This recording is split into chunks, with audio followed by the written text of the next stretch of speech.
निर्वर्णा पदं वाक्यमित्यास्पदचतुष्टयम् यस्याः सूक्ष्मादिभेदे वाग्देवीं तामुपास्महे।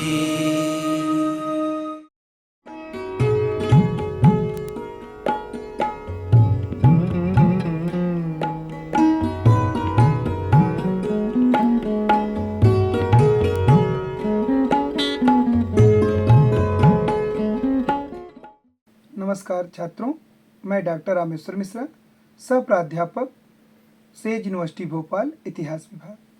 मध्यकालीन इतिहास 1206 से 1739 विषय को जानने के लिए सबसे महत्वपूर्ण जो बिंदु है वह है मध्यकालीन भारतीय इतिहास जानने के स्रोत किन स्रोतों के माध्यम से हमें मध्यकालीन इतिहास को जाना जा सकता है, समझा जा सकता है। इसके कौन कौन से ऐसे स्रोत हैं जो महत्वपूर्ण बिंदु हमारे लिए साबित होंगे, महत्वपूर्ण पड़ाव साबित होंगे। बिना उन स्रोतों की कोई भी बात, अगर तथ्य की प्रामाणिकता नहीं है तो वह हमारा लिखना और पढ़ना दोनों व्यर्थ जाता है। अगर कभी भी किसी भी ऐतिहासिक घटना का उल्लेख किया जा रहा है, उसका सोर्स प्रामाणिक नहीं है, तो वह जो उल्लेख था वह ऐतिहासिक न होकर के एक कहानी बन जाएगा। तो हमें ऐतिहासिक उल्लेख करते समय यह हमारा महत्वपूर्ण उद्देश्य होना चाहिए कि हम इतिहास में किन स्रोतों का प्रयोग कर रहे हैं, उस उल्लेख को प्रमाणित करने के लिए किन स्रोतों का प्रयोग कर रहे हैं। इस विषय का जो हमारा उद्देश्य है यह है कि इतिहास जानने का स्रोत इस विषय के माध्यम से पता लगेगा। इस माध्यम से विषय के प्राथमिक स्रोत एवं द्वितीयक स्रोत को भी जानने का हमें अवसर मिलेगा। मध्यकालीन भारतीय इतिहास जानने का जो स्रोत विषय है, इसके माध्यम से प्राथमिक स्रोतों की महत्वपूर्ण क्षेत्रों का अध्ययन करेंगे। विषय के माध्यम से हम भारतीय इतिहास लेखन में पुरातात्विक स्रोत कैसे सहायक होते हैं, इस विषय की भी जानकारी मिलेगी। यह विषय के माध्यम से सिक्के इतिहास लेखन में कैसे महत्वपूर्ण होते हैं, इसकी जानकारी मिलेगी। अतीत को समझने की खोज में स्रोतों का एक महत्वपूर्ण भूमिका निभाते हैं। जो हमारा बीता हुआ कल है, उसको समझने की जो हमारी जिज्ञासा है, वह जिज्ञासा की पूर्ति हमें ऐतिहासिक स्रोतों के माध्यम से होती है। जो साक्ष्य या रिकॉर्ड के रूप में कार्य करते हैं, उसे हम ऐतिहासिक घटनाओं के पुनर्निर्माण में सहायक होते हैं, इतिहास लेखन में सहायक होते हैं। प्राथमिक स्रोत जैसे शिलालेख, स्मारक और सिक्के अमूल्य जानकारी प्रदान करते हैं, जो ऐतिहासिक संदर्भों की हमारी समझ में योगदान करते हैं। अन्य स्रोत जिन्हें हम द्वितीयक स्रोत कहते हैं, उसमें किताबें, कहानियाँ, यात्रा कहानियाँ, जीवन कहानियाँ और स्वलिखित जीवन कहानियाँ जैसी चीज़ें आती हैं। इन प्राथमिक स्रोतों के माध्यम से जो कुछ भी हम लिखते हैं और उसको संदर्भित करते हैं, वह हमारा द्वितीयक स्रोत बन जाता है। समकालीन जो साहित्यिक स्रोत है, वह हमारा प्राथमिक स्रोत है। हमें इतिहास के बारे में अधिक जानकारी देते हैं और शिलालेख या स्मारक की तरह ही मूल अभिलेख नहीं होते हैं। कुछ स्रोत ऐसे भी होते हैं जो इतिहास में महत्वपूर्ण जानकारियाँ देते हैं और लेकिन वह स्मारक और शिलालेख की तरह ही मूल अभिलेख नहीं हुआ करते हैं। ठीक है, शिलालेख किसे कहते हैं? शिलालेख जो चट्टानों, पत्थरों और मंदिरों की दीवारों और धातुओं जैसी कठोर सतहों पर लिखे जाते हैं, ऐसे लेखों को हम शिलालेख कहते हैं। शिलालेख पत्थरों की बड़ी बड़ी टुकड़ों को, चट्टानों को काट करके मंदिर की दीवारों पर भी पत्थरों पर जो लिखने की परंपरा हमारी थी, उसे हम शिलालेख कहते हैं। यह एक महत्वपूर्ण प्राथमिक स्रोत है, क्योंकि कोई भी शिलालेख उस समय की घटनाओं का वर्णन करने में सक्षम होता है। शिलालेख पे हमारे कुछ नियम लिखे होते थे, नियम लिखे जाते थे। मंदिर में प्रवेश के नियम लिखे जाते थे, मंदिर की ऐतिहासिकता के बारे में लिखे होते थे। ऐसे जो उल्लेख हमको शिलालेखों पे मिलते हैं वह हमारे प्राथमिक स्रोत हुआ करते हैं। राजा के आदेश, समर्पण और उपहार, साथ ही युद्ध की जीत का जश्न मनाने वाले या शहीद योद्धाओं का सम्मान करने वाले स्मारक हमें उस समय के बारे में बहुत सी जानकारी देते हैं। जैसे कीर्ति स्तंभ।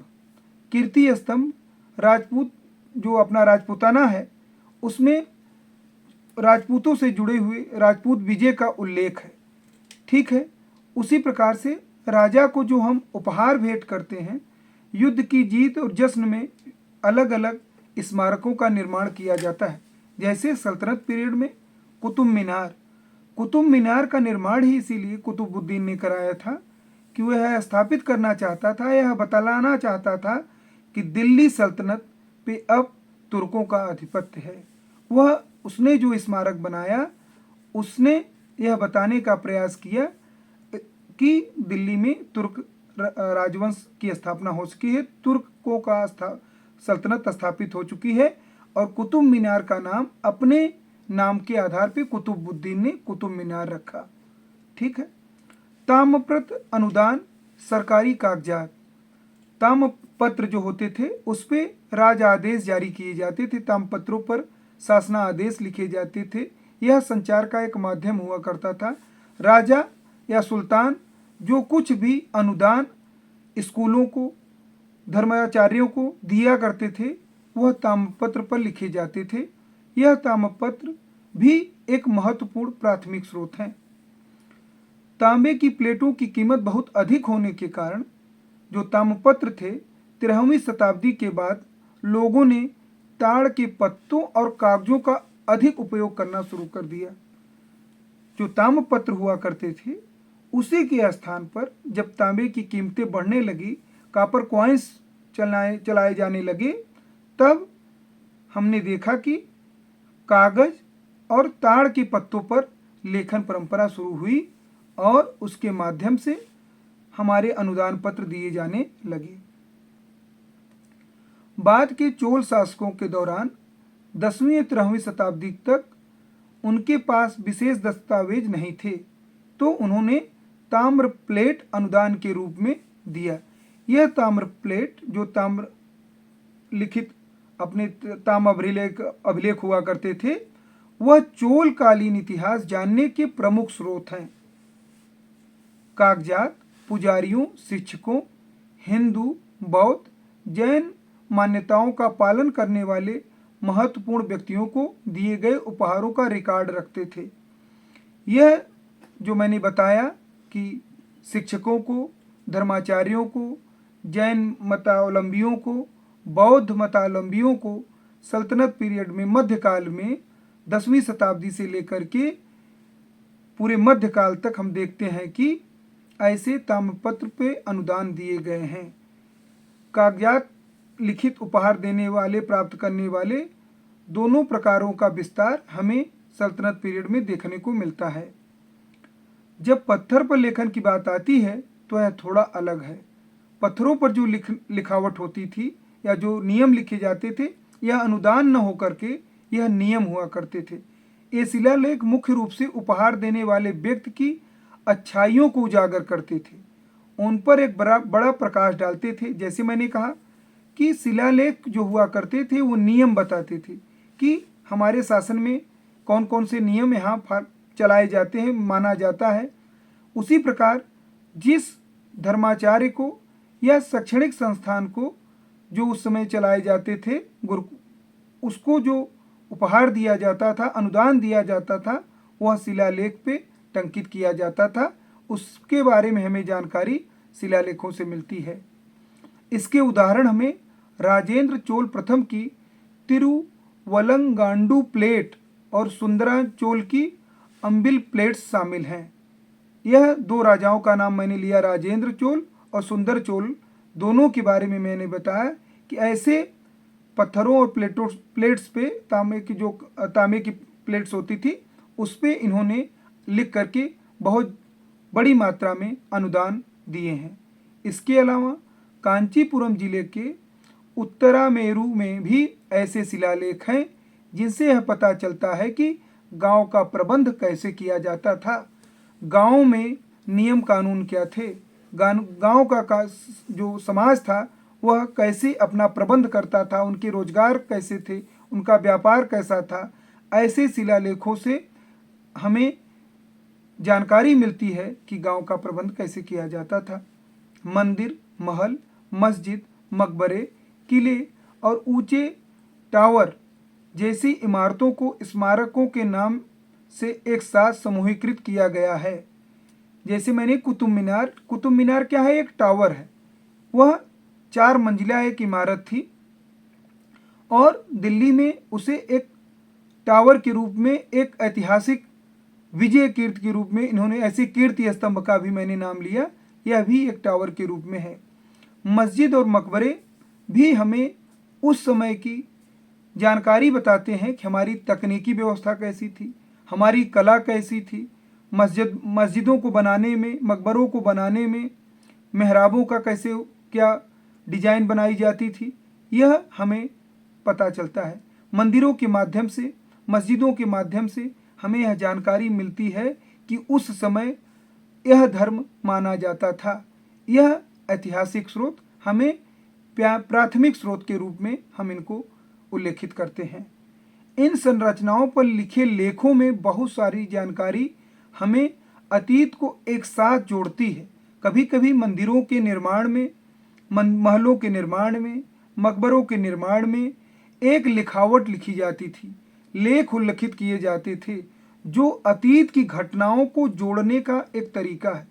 मान लीजिए आप सैयद वंश का इतिहास लिख रहे हैं या मुगल काल का इतिहास लिख रहे हैं, सल्तनत काल का इतिहास लिख रहे हैं, तो बीच में जो गैप आ रहा है, मान लीजिए उस समय की आपकी साहित्यिक रचनाएं आपके पास नहीं है, तो ये जो धरोहरें, जो पुरातात्विक साक्ष्य हैं, ये बताते हैं कि उस समय की तकनीकी व्यवस्था क्या थी, मकबरों के निर्माण में क्या मटेरियल्स यूज किए जाते थे, मार्बल्स यूज कब से करना शुरू किया गया, मार्बल की क्वालिटी क्या होती थी।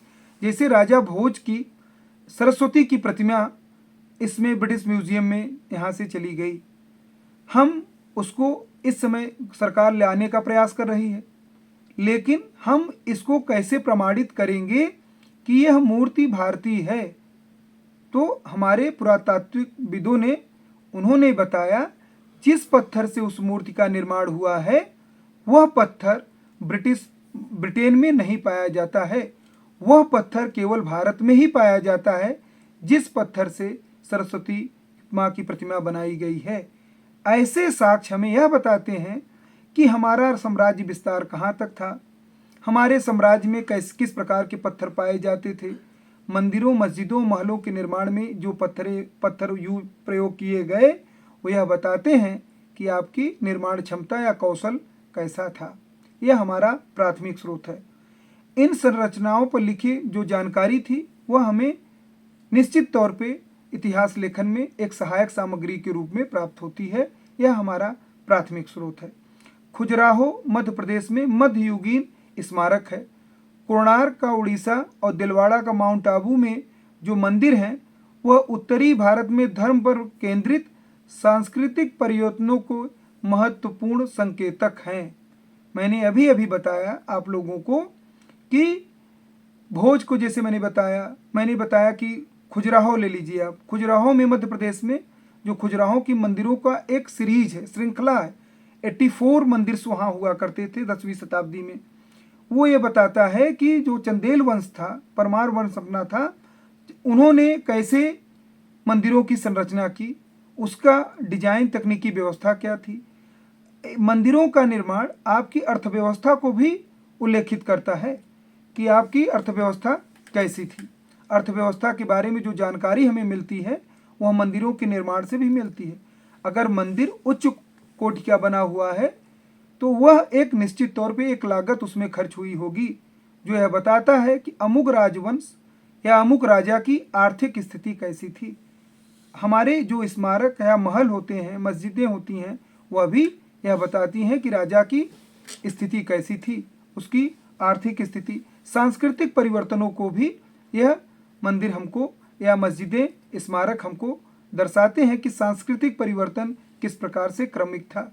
जैसे ग्वालियर का किला, ग्वालियर के किले को में आप जब अंदर जाते हैं तो उसमें जैन तीर्थंकरों की मूर्तियाँ, हिंदू मूर्तियाँ, तेली मंदिर में विष्णु भगवान की मूर्ति, यह एक साथ बौद्ध, जैन और हिंदू मूर्तियों का संगम यह बताता है कि उस समय पीरियड में, वह जो टाइम पीरियड था, उस समय धर्म की स्वतंत्रता सभी को थी।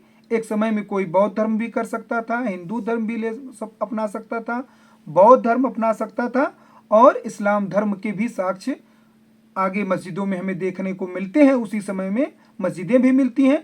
तो इसका मतलब उस समय हर प्रकार के धर्म को मानने वाले अनुयायी हुआ करते थे। तमिलनाडु में तंजावुर का बृहदेश्वर मंदिर, गई कोंडा चोलापुरम और दारासुरम के मंदिर बाद के चोलों द्वारा निर्मित प्रभावशाली संरचनाओं को प्रदर्शित करते हैं। यह मंदिर, मैंने अभी बताया कि ये जो मंदिरों का निर्माण है, प्रभावशाली जो संरचना बताया मैंने, वह तकनीकी कुशलता और आर्थिक क्षमता का प्रेरक है। इसी तरह हम्पी में विटाला और विरूपाक्ष मंदिर 15वीं शताब्दी में विजयनगर शासकों के स्थापत्य योगदान को उजागर करते हैं। आगरा का किला, चित्तौड़ का किला, ग्वालियर किला, दिल्ली का लाल किला ऐतिहासिक महत्व रखते हैं, जबकि दौलताबाद और फिरोज शाह कोटला उल्लेखनीय किले हैं। ये जो किलों का नाम मैंने बताया, यह बताते हैं कि अमुक शासक का शासन यहाँ तक था। दिल्ली के किला या आगरा का किला मुगलों की विरासत है, मतलब मुगल यहाँ पे आए थे। अगर ऐसे ही साक्ष्यों का हम उल्लेख करें तो एक साक्ष्य आप एंशियंट प्राचीन काल का भी देख सकते हैं। जैसे उल्लेख करते समय आप बता सकते हैं, सांची का जो स्तूप है वह यह बताता है कि मौर्य पीरियड प्राचीन काल में था और अशोक उसका शासक था। अशोक के होने का प्रमाण सांची है, क्योंकि अशोक ने सांची स्तूप को बनाया था, तो इसका मतलब अशोक नाम का कोई व्यक्ति था। हम अशोक से नहीं मिले हैं, हम मुगलों से नहीं मिले हैं। हमने मुगलों के या अशोक के बारे में साहित्यिक रचनाओं से पढ़ा और उनकी धरोहरों को देखा, और आज भी दर्शनीय स्थल के रूप में ऐतिहासिक ये धरोहर हमारे सामने हैं, जिससे हमें उस समय की तकनीकी व्यवस्था का पता चलता है। जयपुर, जैसलमेर, जोधपुर के महल शक्तिशाली राजपूत राजवंश की भव्यता को दर्शाते हैं। भव्यता जो शब्द है, यह सूचक है कि हमारी आर्थिक स्थिति कैसी थी, हमारे रजवाड़े या राजपूताना के राजपूतों की आर्थिक स्थिति, आर्थिक संपन्नता कैसी थी। भव्यता के एक अच्छी स्मारकों के रूप में इन राजपूताना के किलों को हम ले सकते हैं। कुतुब मीनार, अलई दरवाजा, इल्तुतमिश, बलबन और अन्य मुगल शासकों की कब्रें मूल्यवान ऐतिहासिक जानकारी वाले मान्यता प्राप्त संरचनाएं हैं। मैंने अभी अभी कुतुब मीनार का उल्लेख किया। अलई दरवाजा अलाउद्दीन खिलजी की महत्वपूर्ण स्थापत्य धरोहर में से एक है। बलबन का मकबरा और मुगल कालीन हुमायूं का मकबरा, यह ऐसी ऐतिहासिक धरोहरें हैं जो व्यक्ति के होने के प्रमाण के रूप में दर्शाई जाती हैं। पुरातात्विक साक्ष्य के बारे में प्रिय छात्रों, आप एक बात और जान लो। पुरातात्विक साक्ष्य जो होते हैं वह इतिहास को प्रमाणित करने का काम करते हैं। हम इतिहास जो लिख रहे होते हैं वह इतिहास को प्रमाणित करते हैं कि ऐसा ही था, आप जो लिख रहे हो यह सही है। यह प्रमाण के रूप में हम इनको प्राप्त करते हैं। इनकी जो जानकारियां हैं इसको प्रमाण के रूप में लेते हैं। उत्तर भारत में भी फिरोजाबाद, तुगलकाबाद और दक्षिण भारत में हम्पी जैसे खंडहर उस समय के शहर मध्यकालीन भारतीय इतिहास के समृद्ध भंडार के रूप में काम करते हैं। दक्षिण भारत में हम्पी का जो मैंने नाम लिया, यह एक शहरीकरण का, एक जो सल्तनत पीरियड में हम अलाउद्दीन खिलजी की बाजार व्यवस्था का उल्लेख करते हैं, ऐसे दक्षिण भारत में हम्पी का जो निर्माण था विजयनगर शासनकाल के आते आते, यह एक अच्छी बाजार व्यवस्था का द्योतक है। वहाँ पे बाजारों की एक उत्तम व्यवस्था थी। ये जो खंडहर हमारे सामने ऐतिहासिक धरोहरों के हैं, यह उन राज्यों के, उन वंशों के समृद्ध शासन व्यवस्था के द्योतक के रूप में कार्य करते हैं। सिक्कों पर राजाओं के नाम के साथ साथ उनकी उपाधियां, चित्र, घटनाएं, स्थान, तिथियां, राजवंश और उसके प्रतीक अंकित होते हैं। एक सिक्का एक सिक्के से हम उस समय के राजवंश में जो घटना चलती होती है उसका उल्लेख किया जाता है। जैसे समुद्रगुप्त का नाम ले सकते हैं हम लोग। समुद्रगुप्त के सिक्के पे नाव बने होते हैं। समुद्रगुप्त के सिक्कों पे वीणा बजाते हुए समुद्रगुप्त को दिखाया गया है। अश्वमेध यज्ञ करते हुए गुप्त शासकों को दिखाया गया है। तो गुप्त काल का ये जो सिक्का है, उस सिक्के से हमको यह पता चलता है कि अमुक शासक का जो इंटरेस्ट था, जो उसके रुझान थे, वह वीणा, अगर समुद्रगुप्त वीणा बजा रहा है तो वह संगीत प्रेमी थे। समुद्रगुप्त के समय में नाव दिखाई जा रही है, मतलब हमारा व्यापार एक राज्य से दूसरे राज्यों तक था। तीसरा, अश्वमेध यज्ञ करते दिखाए गए हैं, मतलब उस समय में अश्वमेध यज्ञ की परंपरा थी। राजाओं के नाम और उनकी तिथियां अंकित होने से हमें समय सीमा प्रतीत होती है कि अमुक शासक ने अगर सिक्का चलाया तो वह किस समय का था, तो उसके होने की महत्वपूर्ण तिथि हमको प्राप्त हो जाती है। धातु संरचना, सिक्कों की धातु संरचना से हमें आर्थिक स्थिति के बारे में पता चलता है। जैसे मुगल काल में अकबर के समय में सोने के बड़े बड़े सिक्के जारी किए गए। शेरशाह सूरी ने चांदी का टंका या रुपया सिक्का चलाया जो शुद्ध होता था, शुद्ध चांदी से बनाया जाता था। तो चांदी सिक्के और तांबे के सिक्के अगर आम जनमानस तक कर के रूप में राजा को आम जनमानस देता था, किसान देता था, तो इसका मतलब किसानों की स्थिति उच्च श्रेणी की थी। तांबे का सिक्का अगर अधिक मात्रा में चलाया जा रहा है तो आर्थिक स्थिति कमजोर थी।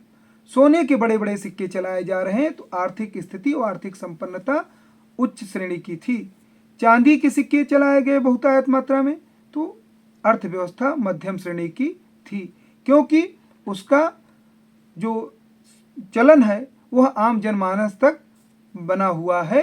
तो यह इस प्रकार से हम इन प्राथमिक स्रोतों, सिक्के के स्रोत के माध्यम से कह सकते हैं कि समाज में धन का फ्लो, धन का प्रचार प्रसार किस प्रकार से हुआ। इसके अतिरिक्त इन सिक्कों में से राजा की उपलब्धियों, सैन्य जीत, क्षेत्रीय विकास, व्यापारिक संबंध और धार्मिक मान्यताओं के भी बारे में जानकारी मिलती है। जैसे सिक्कों पे एक लेखन की परंपरा है। फारसी का शासक लैंग्वेज जो फारसी, जैसे इस समय के सिक्कों को आप देखो समझने के लिए, इस समय का सिक्का जैसे अमृत महोत्सव हम देखते हैं, अपनी आज़ादी का 75 साल हुआ तो शासन के द्वारा इस समय अमृत महोत्सव के नाम से सिक्का चलाया गया। आज से 100 साल बाद अगर कोई उस सिक्के को प्राप्त करेगा तो यह बड़ी आसानी से बताया जा सकता है कि हमारी आज़ादी के कितने वर्ष पूर्ण हुए थे, पहली बात। दूसरी बात, सिक्के पे एक देवनागरी लिपि में और इंग्लिश रोमन में, रोमन लिपि में उस पर अपना सिक्के अमृत महोत्सव और सिक्के के बारे में लिखा गया। मतलब उस समय की चलन में भाषा क्या थी। इसी प्रकार से सल्तनत पीरियड में भी और मुगल पीरियड में भी सिक्कों पे फारसी और अरबी में लिखा जाता था। उससे हमें पता चलता है कि राजभाषा फारसी थी। फिर हम देखते हैं, मैंने अभी अभी बताया, नाव क्षेत्रीय विकास और व्यापार संबंध को दर्शाता है। राजा अपने विक्रमादित्य या अलग अलग उपाधियां जो धारण करते थे उसको भी सिक्के पे लिखवाते थे, जिससे हमें तत्कालीन राजा की उपलब्धियों के बारे में पता चलता था। मोहम्मद गोरी ने अपने सोने के सिक्कों पर अपना नाम अंकित कराते हुए देवी लक्ष्मी का चित्रण करना चुना। इसने प्रारंभिक तुर्की आक्रमणियों द्वारा धर्म के प्रति खुले विचारों वाले दृष्टिकोण का सुझाव हमें प्राप्त होता है। मोहम्मद गोरी का जो सिक्का है उसमें देवी लक्ष्मी के साथ गणेश की प्रतिमा बनी हुई है, जबकि वह तुर्क था, लेकिन उसने देवी लक्ष्मी और गणेश की मुद्रा चलाई, सोने के सिक्के चलाए। इसका क्या कारण हो सकता है प्रिय छात्रों? इसका महत्वपूर्ण कारण यह था कि यह सिक्के यह बताते हैं कि जो व्यापारी वर्ग था वह बहुसंख्यक हिंदू था, क्योंकि जब तुर्कों ने अपने इबाबत लिखे हुए कुरान की इबाबत वाले सिक्के चलाए तो उसको व्यापारियों ने लेने से इनकार कर दिया। व्यापारियों की बहुसंख्यक संख्या हिंदू थी, इसलिए मोहम्मद गोरी को और बाद में हम देखते हैं इल्तुतमिश तक को, इन सब शासकों को हिंदू सिक्के चलाने पड़े जिसमें देवी लक्ष्मी और गणेश की प्रतिमा हमें देखने को मिलती है। दिल्ली सल्तनत के सुल्तानों के युगों का अध्ययन करने के लिए तांबे के जीतल, इल्तुतमिश के चांदी के टंके की शुरुआत और अलाउद्दीन खिलजी के सोने के सिक्के और मोहम्मद बिन तुगलक के तांबे की टोकन मुद्रा सिक्के उस समय देश की आर्थिक स्थिति को समझने के महत्वपूर्ण साधन हैं, प्राथमिक स्रोत हैं। जैसे मैंने अभी अभी 3 सिक्कों के बारे में आपको बताया, सोने के सिक्के, चांदी के सिक्के और तांबे के सिक्के। अब मोहम्मद बिन तुगलक का नाम तांबे की टोकन मुद्रा के लिए लिया जाता है जो सांकेतिक मुद्रा थी, सिंबॉलिक करेंसी थी। अब चांदी का जो टोकन था उसकी वैल्यू, उसका कीमत, प्राइस चांदी के जो सिक्के हुआ करते थे उसके बराबर निर्धारित कर दिया मोहम्मद बिन तुगलक ने, क्योंकि उस समय मोहम्मद बिन तुगलक के समय वैश्विक रूप से चांदी की जो कीमत थी वह बहुत ज़्यादा बढ़ गई, जिससे चांदी के मुद्रा या सिक्के ढालना वैश्विक स्तर पे कठिन हो गया। हम उसी समय मोहम्मद बिन तुगलक के समय ही देखते हैं चाइना में कागज की नोट चलाई गई। उसी को देख करके मोहम्मद बिन तुगलक ने भी तांबे के टोकन जारी किए। उस तांबे के टोकन से हमें क्या पता चला कि उस समय चांदी की कीमत ज़्यादा थी, तो तांबे की मुद्रा को मार्केट में लाया गया।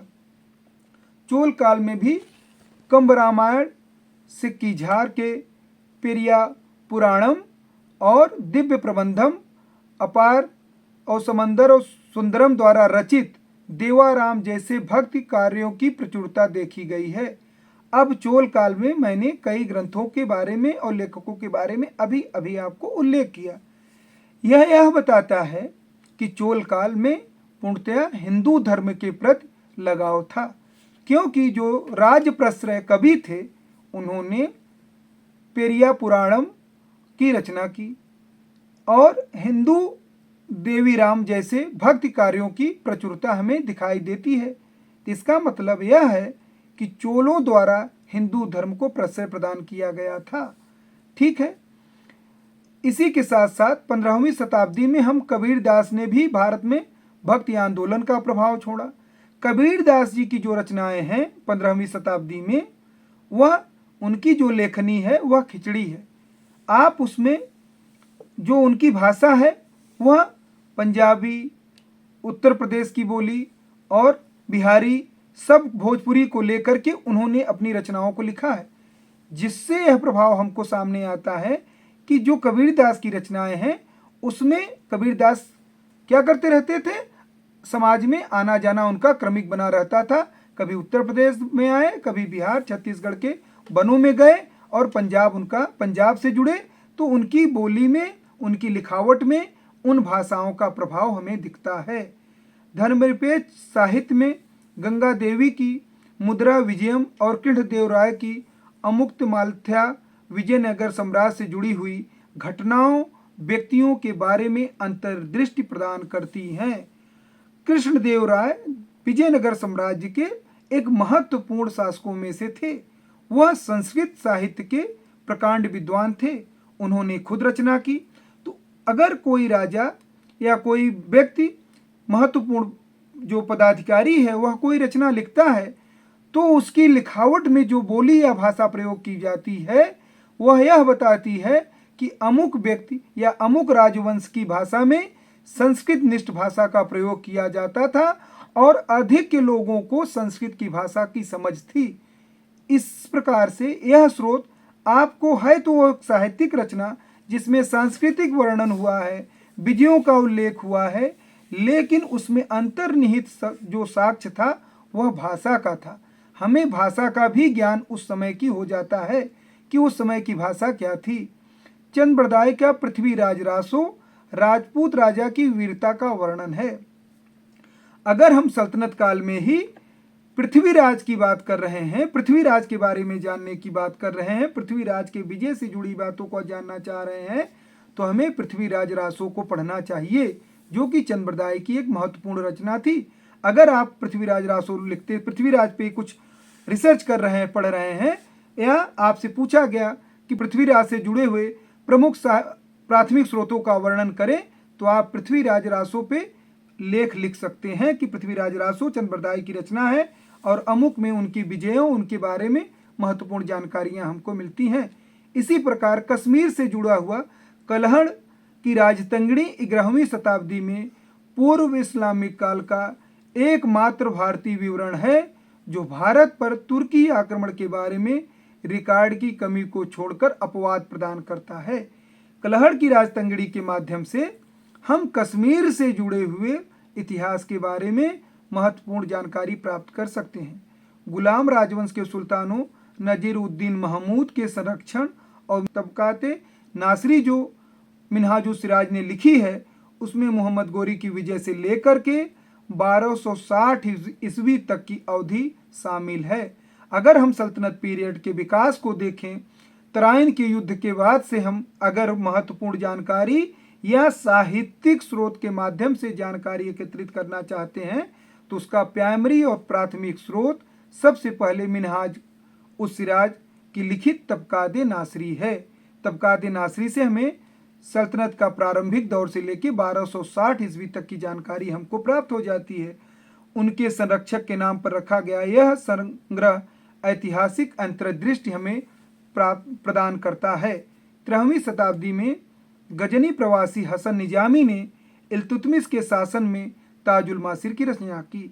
इसका मतलब क्या है कि हसन निजामी की अगर हम ताजुल उल मासिर को पढ़ें तो इल्तुतमिश के शासन विस्तार और बल्बतुर के चहलगानी या उसका जो प्रशासन था, इल्तुतमिश की प्रारंभिक विजय जो थी, उसके बारे में प्रारंभिक ऐतिहासिक स्रोत के माध्यम से हमें ताजुल मासिर एक महत्वपूर्ण जानकारी प्रदान करने में सक्षम है। इसी के साथ साथ कुतुबुद्दीन ऐबक के बारे में जानकारी प्रदान करने में भी यह ग्रंथ आधिकारिक स्रोत के रूप में ताजुल मासिर की गणना की जाती है। अगर कुतुबुद्दीन ऐबक के बारे में भी हमें जानकारी प्राप्त करनी है तो हम ताजुल मासिर से प्राप्त कर सकते हैं। मोहम्मद तुगलक के दरबारी जियाउद्दीन बर्नी ने तारीख फिरोज शाही लिखी, जिसमें गयाउद्दीन बलबन से लेकर फिरोज शाह तुगलक के शासन के शुरुआती वर्षों तक दिल्ली सल्तनत के इतिहास का विवरण दिया गया है। अब आप समझिए, गयाउद्दीन बलबन से लेकर के फिरोज शाह तुगलक तक आपको तारीख फिरोज शाही में जानकारी मिलती है, उनकी काल गणना मिलती है कि उनका दरबारी या उन जो फिरोज तुगलक के कल्याणकारी कार्य थे, बलबन का जो राजत्व सिद्धांत था, इन सब के विषय में महत्वपूर्ण जानकारी हमें इस ऐतिहासिक स्रोत के माध्यम से मिलती है। तारीखी फरिश्ता में फरिश्ता ने भारत में मुगल शक्ति के उदय पर केंद्रित एक महत्वपूर्ण ग्रंथ है। तबकाते अरबी शब्द जो पीढ़ियों या सदियों को दर्शाता है, तुजुक आत्मकथा के लिए एक फारसी शब्द है और तारीख या तहकीक अरबी शब्द है जो इतिहास को दर्शाता है। तबकात के लिए तबकात कैसा शब्द, जैसे मैंने अभी बताया तबकात अकबरी, तो ये जो शब्द अभी आएगा यह एक अरबी शब्द है जो पीढ़ियों को दर्शाता है। तुजुक क्या है? आत्मकथा है जो एक फारसी शब्द है और तारीख या तहकीक एक अरबी शब्द है जो इतिहास को दर्शाता है। इतिहास के लिए तारीख महत्वपूर्ण होती है।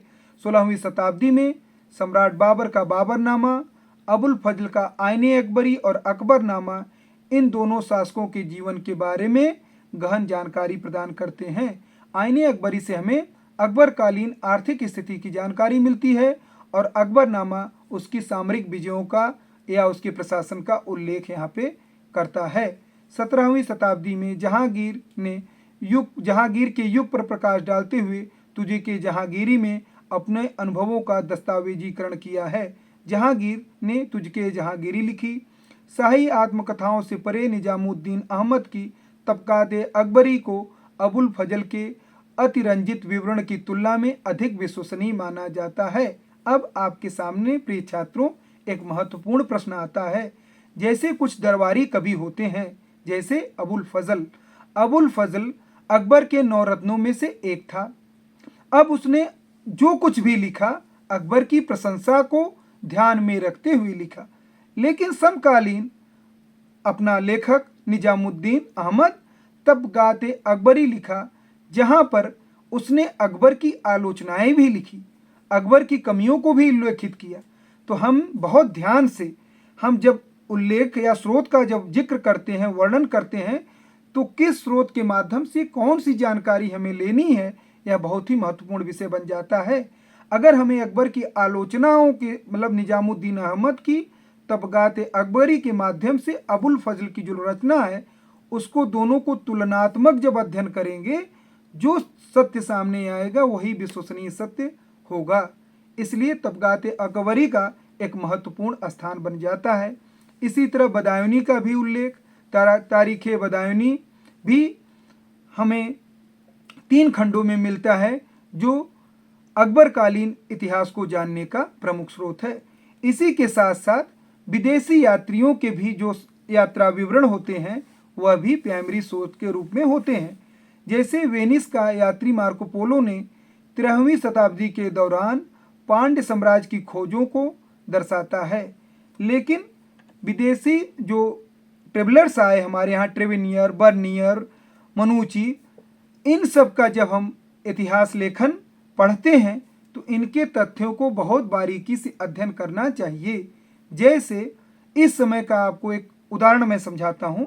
जैसे हम इस समय सावन माह है अपना, मान लीजिए चल रहा है, तो उसमें जो शिव की मंदिर में हम अभिषेक करते हैं, अगर कोई विदेशी ट्रेवलर्स उसको देखे तो यह बताएगा कि मंदिर में मैं जब गया तो वहाँ पे कुछ लोग मंदिर के चारों कोने पे बैठे थे, किसी के हाथ में मालाएं थी, कोई दूध डाल रहा था, एक बैठा हुआ पुजारी कुछ मंत्रोच्चारण कर रहा था, और कुछ लोग मंदिर में शिवलिंग के सामने झुके हुए थे, सिर उनका शिवलिंग को पकड़े हुए था। वह अलग अलग लोगों को जोड़ करके एक साक्ष्य बना देता है, जबकि अलग अलग व्यक्ति अपना अलग अलग उपासना में लगे होते, शिव उपासना में, जिसको उसने लेखबद्ध कर दिया, क्योंकि उसको हमारे सांस्कृतिक कल्चर के बारे में जानकारी प्राप्त नहीं है। इसी प्रकार से मध्यकाल में सती प्रथा का जब जिक्र आता है तो सती प्रथा क्या थी उसके बारे में समझना और जौहर प्रथा से उसको अलग करना 2 महत्वपूर्ण विषय बन जाते हैं। इसलिए विदेशी सोर्स पे हमें ज़्यादा निर्भर नहीं रहना है। विदेशी यात्रियों के सोर्स को हम प्राथमिक स्रोत मानते हैं, लेकिन उससे हम अलग ढंग से उसको जब उल्लेख करें तो उसको बहुत सावधानी पूर्वक हमें पढ़ना और समझना चाहिए। प्रिय छात्रों, अब जो अपना विषय था मध्यकालीन प्राथमिक स्रोत, इस विषय के माध्यम से आज हमने प्राथमिक और द्वितीयक स्रोत के बारे में जाना। प्राथमिक स्रोत मैंने अलग अलग प्रकार के आपको बताए, सिक्के बताए पुरातात्विक स्रोतों में, स्मारक बताए पुरातात्विक स्रोतों में, साहित्यिक स्रोतों की मैंने चर्चा की, स्मारकों की चर्चा की, शिलालेखों की चर्चा की। यह अपने प्राथमिक स्रोत हैं, और इन स्रोतों के माध्यम से जो कुछ भी हम लिखते और पढ़ते हैं वह हमारे द्वितीयक स्रोत बन जाते हैं। जो टेक्स्ट बुक होती है वह हमारी द्वितीयक एवं तृतीयक स्रोत के रूप में होती है, और रेफरेंस बुक जो होती है वह प्राइमरी बुक से लिखी गई द्वितीयक स्रोत के रूप में ऑथेंटिक है। इस विषय के माध्यम से हम लोगों ने साहित्यिक, पुरातात्विक एवं विदेशी इतिहासकारों के साहित्य को समझा। यह विषय हमें सिक्के किस प्रकार से इतिहास लेखन में सहायक होते हैं, इसको आज समझा और जाना।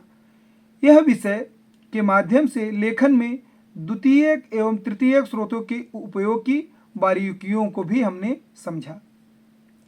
अब हम लास्ट विषय जो अपना व्याख्यान था, इसके लास्ट पड़ाव को अब समझेंगे। यह है प्रश्नों की श्रृंखला। प्रिय छात्रों, जब किसी विषय को हम समझते हैं तो उसको अपने आप को समझने के लिए, अपना एनालिसिस करने के लिए हम उससे जुड़े हुए कुछ प्रश्नों को भी देखना चाहिए। जैसे प्राथमिक एवं द्वितीयक स्रोत का विस्तार पूर्वक समझाएं। अब जब आप यह प्रश्न आपके सामने समक्ष आए तो आपको लिखना है प्राथमिक स्रोत क्या है, आपने उसकी परिभाषा बताई, फिर प्राथमिक स्रोतों के प्रकार बताए, स्मारक, सिक्के, शिलालेख और साहित्यिक स्रोत। साहित्यिक स्रोतों में मैंने कई प्रकार की रचनाएं समकालीन इतिहासकारों द्वारा लिखी गई बताई, आप उसको लिखेंगे। जैसे ही आप लिखेंगे उसके बाद आप बताएंगे स्रोत 2 प्रकार के थे, पहले ही बताया था।